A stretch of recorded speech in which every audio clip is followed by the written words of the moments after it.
La voiture électrique n'a pas fini de souffrir. Vous savez que l'Allemagne a arrêté de subventionner les voitures électriques. Vous savez que plusieurs pays sont en train de lâcher petit à petit les subventions aux voitures électriques. Et bien là, Benoît m'a envoyé un article, merci Benoît, m'a envoyé un article pour me montrer que le Québec, lui, ça y est, en a ras-le-bol de subventionner l'électrique et revient à des fonctionnements un peu plus normaux. Bonjour et bienvenue dans cette nouvelle vidéo de DME en direct. Comme toujours, si vous n'êtes pas abonné, eh bien, je vous suggère de le faire et de cliquer sur la cloche pour être prévenu lorsque je sors une nouvelle vidéo. Le Québec va donc mettre un énorme coup de frein à ses subventions de la voiture électrique dès l'année prochaine et en 2027, ça sera terminé. Il rejoint le groupe des pays qui ne veulent plus payer pour la voiture électrique parce que ça finit par leur coûter un bras. Il n'y a que la France qui ne s'aperçoit pas encore que ça leur coûte vraiment trop cher dans des périodes où ça devient de plus en plus difficile même pour les États d'emprunter et où on aimerait qu'ils arrêtent de venir chercher des sous-sous dans notre popoche. On va regarder l'article, enfin ce que j'ai tiré de l'article que m'a envoyé Benoît. Le gouvernement du Québec, acteur clé dans la promotion des véhicules électriques via son programme Rouler vert, annonce un coup de frein significatif à ces subventions dès l'année prochaine, avec une suppression totale du programme prévue pour 2027. Cette décision, justifiée par le ministre des Finances Éric Girard, vise à réallouer les ressources financières vers des initiatives plus efficaces pour réduire les émissions de gaz à effet de serre. Moi j'aime bien. Alors ça, vous voyez, alors tout est dit. Tout est dit. On n'a plus assez de sous-sous, il faut qu'on oriente ça vers des initiatives plus efficaces. Ben oui, parce que voilà, c'est pas efficace, ça sert à rien. C'est juste avoir des badges, je pense bien. Le programme Rouler vert, instauré en 2012, a longtemps été salué comme un catalyseur crucial pour l'adoption des véhicules électriques au Québec. Ben c'est certain, ça, si vous offrez aux gens des voitures, ils vont les acheter, ils vont les prendre. En effet, les subventions accordées aux acheteurs ont joué un rôle déterminant dans l'amorçage de l'électrification du parc automobile, dans un contexte où les modèles disponibles étaient peu nombreux, leur capacité limitée et le réseau de recharge émergent. Cependant, avec l'évolution du marché, caractérisée notamment par une augmentation du nombre de modèles électriques et une amélioration de l'infrastructure de recharge, le gouvernement estime que le secteur peut désormais s'émanciper des incitations financières. Tu parles, Charles, et les bornes de recharge. J'ai fait une vidéo il n'y a pas longtemps sur les bornes de recharge, on voit bien en France. Il y en a une, les bons mois, les mois où on est tout fiers de nous, il n'y en a qu'une sur 5 qui ne marche pas. Mais en général, on est plutôt proche des 1 sur 4 qui ne marchent pas. Donc, tu parles d'une infrastructure. Non, en fait, nos chers gouvernants, enfin là, les Québécois, moi j'aime beaucoup les Québécois, mais on vous raconte des carabistouilles, les gars. On vous raconte des carabistouilles. On a juste un État qui est obligé de faire gaffe à la façon dont il dépense l'argent et qui se dit, bon, la voiture électrique, c'est bien, mais qu'est-ce que ça nous coûte cher depuis des années? Ça serait bien qu'on arrête de flamber comme ça des milliards juste, voilà, juste pour se donner bonne conscience. Alors après, ils habillent ça comme ils veulent, les gars. Mais moi, je pense que ça. Ben, dites-moi si je me trompe, hein, mais moi, vraiment, j'ai l'impression que c'est ça. Le coût croissant du programme, bah tu vois. Le coût croissant du programme Rouler vert, passant de 238 millions de dollars en 2022-2023 à environ 400 millions l'année dernière, a également été un facteur déterminant dans la décision de son démantèlement. Vous voyez? Voilà. C'est ça le réel. C'est ça le réel. 400 millions. Mais la vache, mais si vous avez trop d'argent, les politiques, mais rendez-le au peuple. Hein. Franchement. Arrêtez de nous imposer. Si c'est pour faire des trucs comme ça, arrêtez, baissez les impôts. On saura très bien quoi faire de notre argent. Cependant, le ministre des Finances ne mentionne pas Le ministre des Finances ne mentionne pas explicitement les considérations budgétaires pour justifier cette fin, mettant plutôt l'accent sur l'efficacité des autres mesures pour atteindre des objectifs de réduction d'émissions de gaz à effet de serre. Mais c'est le bal des faux culs, en fait. C'est vraiment le bal des faux culs. Enfin, je suis désolé, les Québécois, il est peut-être populaire chez vous, le ministère des Finances. J'en ai aucune idée, je ne le connais pas, mais n'hésitez pas à me le dire dans les commentaires. Hein. Mais moi, j'ai l'impression que c'est le bal des faux culs, c'est tout. Selon les données fournies, le Québec compte désormais plus de 240 000 véhicules électriques sur ses routes, représentant plus d'un véhicule neuf sur 5 vendus au troisième trimestre 2023. Et oui, mais si on vous les offre, vous les prenez, c'est normal. Les subventions, ça marche. Mais ça marche jusqu'à ce qu'on coupe les subventions, vous verrez après. Enfin, bien que ces chiffres montrent une adoption croissante, il reste en deçà des objectifs ambitieux de l'État québécois pour atteindre 2 millions de véhicules électriques d'ici 2030. L'ancien ministre de l'Environnement du Québec, Daniel Breton, est-ce qu'il est comme notre Thierry, cet homme, reconnaît que la réduction des subventions était prévisible, mais exprime sa surprise quant à la rapidité avec laquelle le gouvernement a pris cette décision. Bah, tu m'étonnes. Et les mecs, ils voient 400 millions qui départent. Ils disent, oh, calme-toi. Je suis euphorique aujourd'hui. Il plaide depuis longtemps en faveur d'un système de bonus-malus et où les rabais sur les véhicules électriques seraient financés par une taxe. Et ben voilà, sur les véhicules sur les véhicules énergivores, considérant que le gouvernement a manqué une opportunité de favoriser la transition de manière plus équilibrée. Il a manqué une manière de favoriser la transition en prenant encore plus de sous dans vos pioches, dans vos poches. C'est ça l'idée, hein, le bonus-malus. Tu veux une voiture diesel? Très bien, mais l'État va te prendre un peu plus de sous alors. Tu vas payer pour être un méchant qui veut rouler avec une voiture thermique. Alors que ton État ne le veut pas. Ton dirigeant ne le veut pas, ton ministre est contre. Comment oses-tu t'opposer à ton ministre? C'est ça, hein, c'est ça. Moi je pense, ministre, moi je pense que la transition écologique est importante et passera par la voiture électrique. Moi, je vais donc t'obliger, toi, à faire ce que je veux. Comment oses-tu t'opposer à moi qui sais? Si tu n'as pas le même avis que moi qui sais, c'est que tu es un âne ou pire, un pervers. Un méchant qui veut tuer Gaïa. Donc c'est normal que tu payes. Voilà. Le bonus-malus, c'est ça l'idée. Moi je sais, toi tu es un crétin. Donc, soit tu fais ce que je te demande, soit je te pique du fric. Bon, moi j'ai jamais supporté qu'on me traite de crétin. Le bonus-malus, c'est ça.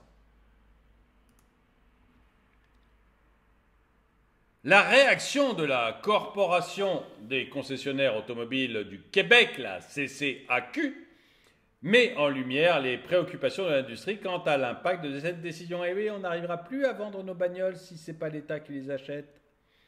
Pour la CCAQ, la subvention à l'achat de véhicules électriques était le principal incitatif en place. Et ça, mais faites des bonnes bagnoles, les mecs. La subvention est le principal incitatif en place. Mais je vais t'en donner un autre. Fais une bonne bagnole. Est-ce que c'est normal que le principal incitatif pour acheter ta bouse à 4 roues, ce soit que l'État paye?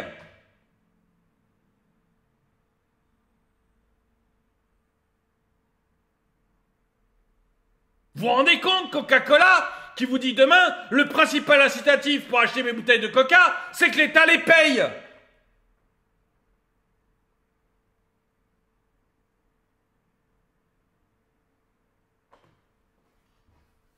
Faites des bons produits, ils se vendront. Qu'est-ce que c'est que cette mentalité de mendiant?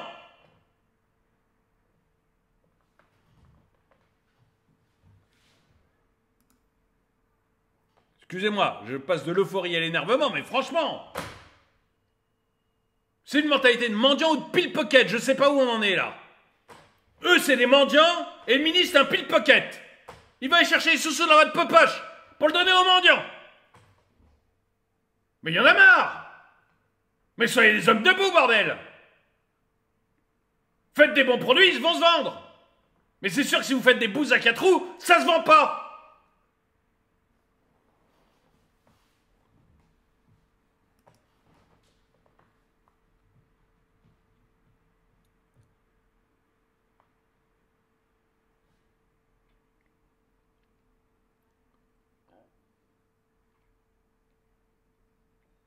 Donc, excusez-moi, mais j'en ai marre qu'on vienne piquer de l'argent dans vos poches, piquer de l'argent dans la poche des citoyens pour subventionner des trucs inutiles que les gens ne veulent pas. Ils les achèteraient sans subvention s'ils en voulaient. S'ils payent avec une subvention, c'est qu'ils n'en veulent pas. Alors, j'en ai ras-le-bol qu'on vienne piquer de l'argent dans les poches des citoyens. Les citoyens sauraient comment utiliser cet argent, ils sauraient très bien le faire. Il y en a qui seraient contents d'aller un peu plus au resto, un peu plus au cinéma, se distraire un peu plus, peut-être s'acheter un ordinateur, s'acheter même une voiture qui marche. Ils auraient des idées. Mais vous avez un ministre qui décide que non.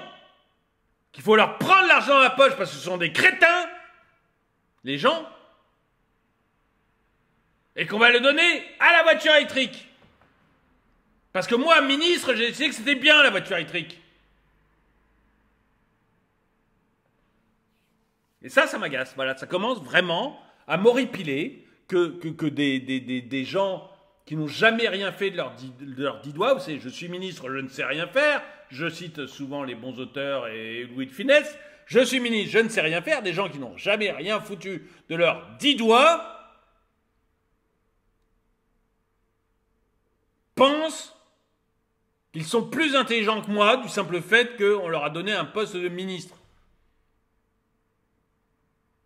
Mais je veux dire, même le plus imbécile de personne dans la rue, je trouve qu'il sait mieux que moi ce qui est bon pour lui. Je ne comprends pas à quel point on peut être présomptueux au point de se dire je sais mieux que la population ce qui est bon pour elle. Je sais mieux que Madame Michu ce qui est bon pour elle. C'est d'un présomptueux, d'un orgueil, mais monstrueux. Foutez la paix aux gens, au Québec comme en France. Foutez la paix aux gens. Ils sauront dépenser leur argent sans vous. Peut-être même qu'ils seront plus heureux sans vous. Quant à la CCAQ, mais franchement, construisez des bonnes bagnoles, elles se vendront comme des petits pains. Arrêtez de mendier. Donc pour la CCAQ, la subvention à l'achat de... Je suis vraiment désolé de m'être énervé comme ça, mais... Pour la CCAQ, la subvention à l'achat de voitures électriques était le principal incitatif en place et sa disparition anticipée soulève des inquiétudes quant à l'avenir du marché des véhicules électriques au Québec. Malgré la fin programmée, de toute manière quand c'est pas subventionné, les gens n'en veulent pas. Malgré la fin programmée du programme Rouler vert pour 2027, une mesure incitative subsistera sous la forme de subventions aux bornes électriques visant à encourager le développement d'une infrastructure de recharge. Cependant, il est à noter que le gouvernement...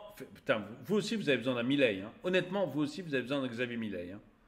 Il n'y a pas que la France. Hein. Je ne suis pas au Québec, mais de lire des trucs comme ça, mais ça m'énerve. Mais d'une force, mais incroyable. Je vous croyais plus doux avec nous économiquement, mais subvention borne électrique, mais arrêtez. Arrêtez ces interférences avec le marché, mais c'est incroyable. Incroyable.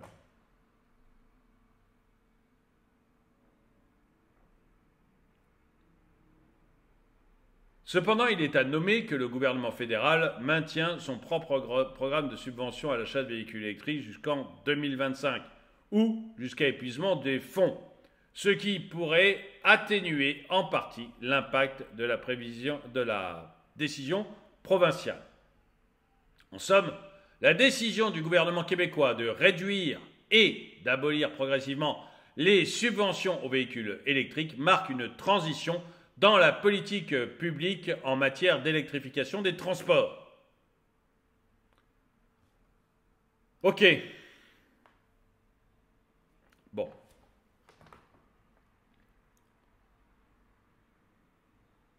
Je ne sais pas si vous êtes d'accord avec moi pour dire que je ne comprends pas en quoi ces gens peuvent se sentir plus intelligents que nous. C'est-à-dire plus intelligents au sens où ils savent mieux que moi ce dont j'ai besoin. Je ne suis qu'un gros couillon, incapable de savoir ce qui est bon pour lui. Donc il faut me taxer si j'achète une voiture à diesel pour me pousser à acheter une voiture électrique parce que c'est la voiture électrique qui est bonne pour moi. Ils ne savent pas où j'habite. Ils n'ont pas la moindre idée d'où j'habite. Ils n'ont pas la moindre idée d'où je travaille.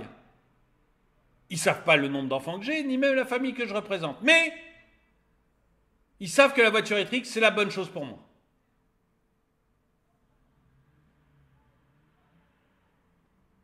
Ils subventionnent des milliers de bornes de recharge. En France, il y en a 1 sur 4 qui ne marche pas. C'est-à-dire qu'on en construit plein, mais il y en a 1 sur 4 qui ne marche pas parce que rien ne suit. Mais ils subventionnent, visiblement au Québec aussi, la mise en place des bornes de recharge. Vous avez vu des subventions à la mise en place de stations-service? Non. Pourquoi? Parce que ça marche! Parce que ça marche! Tout ça, c'est du fric qu'on prend dans nos poches. Enfin, j'allais dire vos, parce que c'est les Québécois, là, mais qu'on prend dans vos poches pour le dilapider. Le dilapider.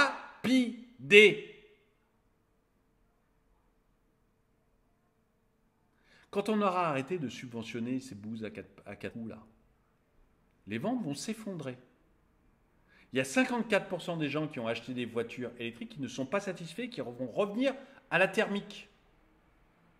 Elles vont servir à quoi toutes ces bornes? Tous ces centaines de milliers, tous ces millions, tous ces centaines de millions, peut-être les milliards de dollars qu'on aura mis dans ces bornes, elles serviront à quoi? Tout ça, c'est de l'argent qu'on prend dans vos poches.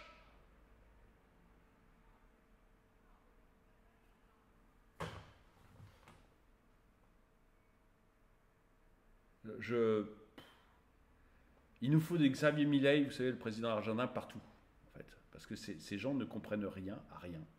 Ils se pensent intelligents, en fait, ce sont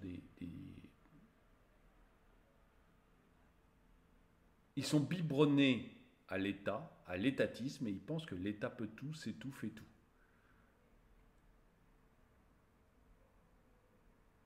Et comme c'est nous qui payons, ils se foutent du résultat. Moi, je trouve ça de plus en plus déconcertant. Bon, dites-moi ce que vous en pensez dans les commentaires. En tout cas, désolé de m'être énervé. Merci d'avoir regardé la vidéo. Mettez-lui un pouce vers le haut, commentez-la, partagez-la. Merci à tous ceux qui soutiennent la chaîne. Et moi, je vous dis à très bientôt.